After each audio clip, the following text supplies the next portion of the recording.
ఈరోజు మంచి అంశాన్ని మనకి ఈరోజు మీడియా ముందుకు తీసుకొచ్చారు. వైనాట్ 175 అని. నిన్ననే ఏప్రిల్ 1 పూర్తయింది. మా ఇంటి పక్కనే ఒక వైసీపీ కార్యాలయం ఉన్నాడు. ఒక ఫ్లెక్స్ వేసుకున్నాడు జగన్మోహన్ రెడ్డి గారు. ఒక పిల్లోడు ఆకాశంలో చూస్తూ వైనాట్ 175 అని పెద్దగా అరిసి నవ్వుతూ ఆహ్, ఏప్రిల్ ఫూల్ జగన్ మావయ్య అని చెప్పి ఫ్లెక్సీని చూపించిన పరిస్థితి ఉంది.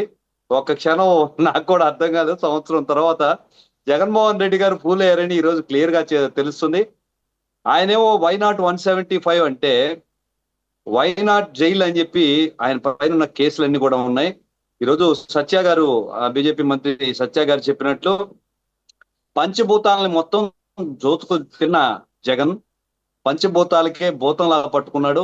ఆంధ్ర రాష్ట్రంలో ఆయన దోచుకోనిది లేదు. ఈరోజు కేసులు పెట్టిస్తుంటే ఇప్పుడు మైనింగ్ అయితేమి, భూములు కబ్జా అయితేమి, ప్రతి విషయంలో కూడా అతను అవినీతికి పాల్పడ్డానని చాలా క్లియర్ గా తెలుస్తుంది. ప్రజల నమ్మకాన్ని మళ్ళా చూరగొనాలి అంటే కేవలం డబ్బులతో రాజకీయం చేయొచ్చు అనేదైతే నేను నమ్మను.